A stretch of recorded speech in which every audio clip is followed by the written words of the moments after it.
pandemic, which is all-consuming. Complicating this crisis is another one, fueled by distrust of medical systems and of the government.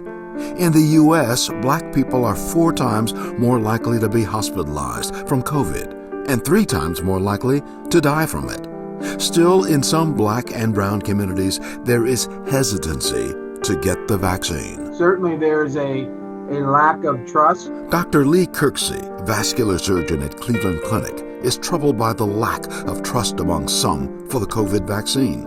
But he is aware distrust of what the government says about the vaccine stems from an old problem that has ancient roots. Going back 400 years, to slave times and these experiences that have been passed down through generational. And we talk about the United States healthcare Tuskegee experiment.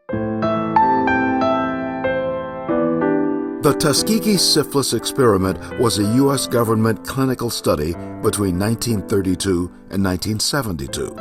Studied was syphilis and its effects if not treated. Deceived into the study were poor Black sharecroppers told for their participation they would receive free government health care. The poor Black men were never told they, in fact, had syphilis and were never treated for it even when a cure had been found. When the unethical federal government abuse was uncovered, then came an apology. But it was too late to save most of the 399 Black men who had died. Distrust of government grew.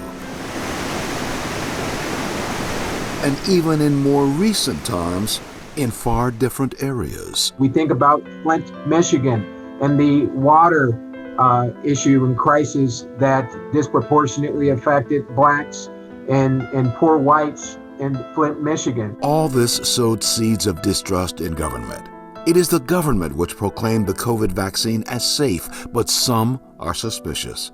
So there is a push for acceptance of the vaccine to end the pandemic. These vaccines that we have available under emergency use authorization, they're 90 to 95% effective. Community leaders among Black and brown populations are publicly taking vaccine shots, encouraging all people to do the same. Among those promoting the vaccine is Cleveland Clinic's Dr. Kirksey, who applauds community leaders who are Black, who are well known, who are saying they're taking the vaccine and they are suggesting that the rest of the public do as well. Absolutely. If I get the vaccine, I'm not just helping myself, but I'm helping my auntie, I'm helping those older folks within my environment that may be more susceptible to severe COVID infection. Wherever you can get the vaccine, get it. The vaccine is safe. The protection of your life and those around you depends on it.